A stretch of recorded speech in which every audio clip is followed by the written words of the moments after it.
Hi everyone, we're looking forward to having you all here in Washington, D.C. on March 11th and 12th for our Live Yes Advocacy Summit 2019.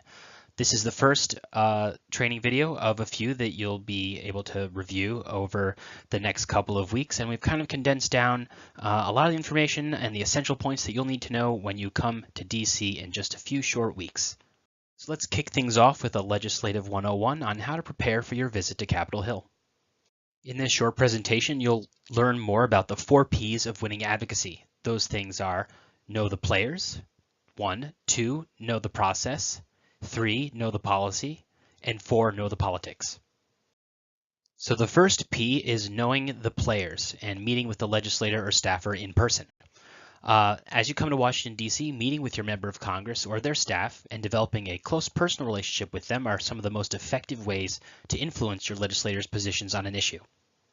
And one of the most important things to know is that congressional staff are almost all new, especially when you're talking about those folks that are in the lower policy positions within a congressional office. So as you can see from this chart here from the Congressional Management Foundation, which tracks this kind of data, 70% of staffers have been in their position from 0 to up to 2 years, and you can see how the chart moves from there. So when you're going into a meeting, it's important to think about how the person you might be speaking with will be hearing about arthritis and all of our important priorities for the very first time.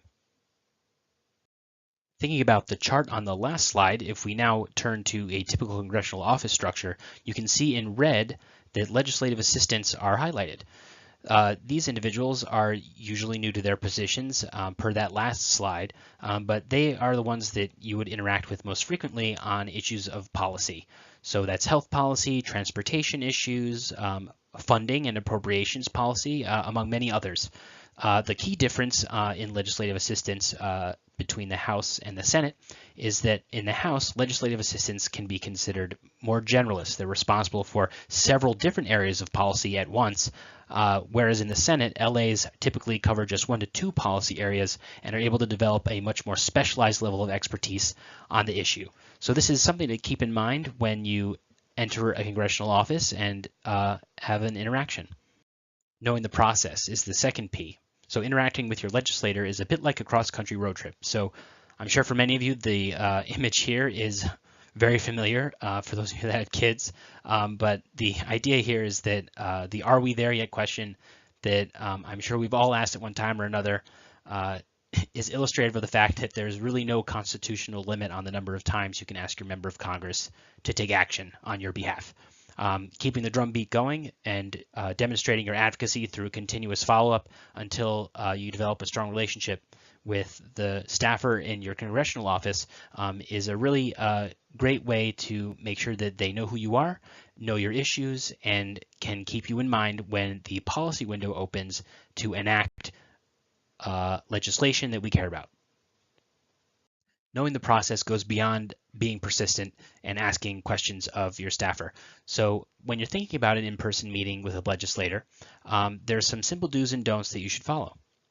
The first is preparing for the visit. So right now you're watching this really great video on Legislative 101, and that's already a great start to learning more about how to be prepared for the visit. The second thing that you should keep in mind is making sure you're punctual and positive. Congressional staffers meet with constituents and advocates every day, often in meetings from 9 to 5. And so it's definitely something to be mindful of when you're going in to meet with them, and keeping up that positive attitude can really go a long way. Third is thinking about customizing your pitch. So focusing the meeting in on the issues that are important to you, why you're visiting the legislator's office in the first place, and keeping the focus on that issue. The fourth thing is to make sure you're listening and gathering information in reaction to what a congressional staffer or a legislator is saying. Oftentimes they might share an anecdote or something about process that would be important for you in terms of your follow-up later on. In that vein, it's important to thank the legislator or the staffer after the meeting is concluded and ask them for a business card. The business card is critical to making sure that you can follow up on that last due item and start developing that relationship. So turning now to the don't column, there are some things that you want to keep in mind when you're interacting with a staffer or a legislator in a meeting.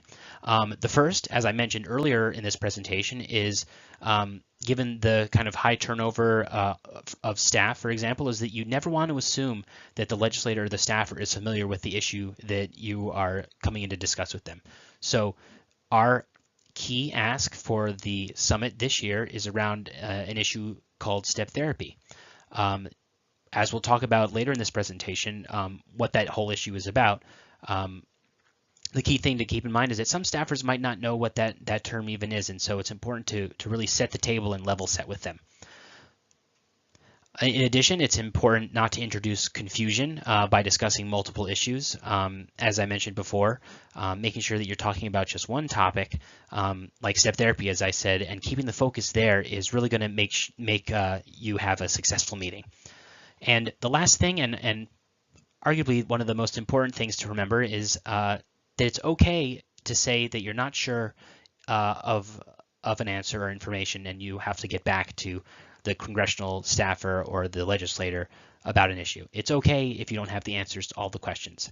In fact, we encourage you to use that language when you're meeting if you don't know, because it provides a really great, unique follow-up opportunity after to really demonstrate your commitment to the issue. So the third P is knowing the policy and understanding how to stay focused and asking for concrete, specific action. So under that do column on the last slide, you'll remember that we talked about keeping the meeting focused. And part of the way you can do that is following these 4 steps here on this slide, the first being highlighting the problem. Consider using 1 or 2 statistics that you find most compelling about an issue and starting with those. Using those statistics to identify a solution to that problem and describing how the legislation or issue will contribute to making, again, the problem go away. And then third is sharing your story and making it real and bringing your experiences into the conversation.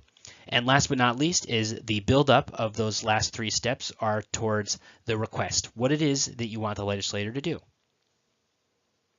So the final P is knowing the politics and making sure that you keep in the back of your mind the awareness of the political environment, because that will really shape your approach to the meeting.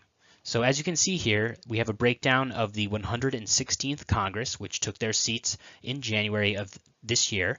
And you can see on the House side, the Democrats took control of the House. And on the Senate side, the Republicans were able to retain a majority.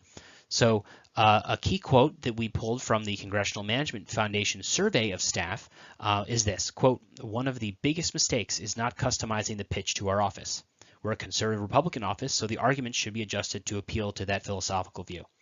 The same would be true if you were going into a liberal Democrat office, is thinking about how the issue might resonate a bit more with that staffer or that legislator to really be persuasive and advocate for your position. So there you have it. Those are the 4 Ps of Legislative 101, and we wanted to leave you with this slide with the following quote: "Nobody can do it alone. Having consumers, parents, and other advocates working together with a key legislator or 2 is the only way to pass a bill. Legislators help with the process, and the stakeholders provide the passion." So with that, we have concluded our Legislative 101, and we look forward to seeing you in just a few short weeks for the 2019 Advocacy Summit here in Washington, D.C.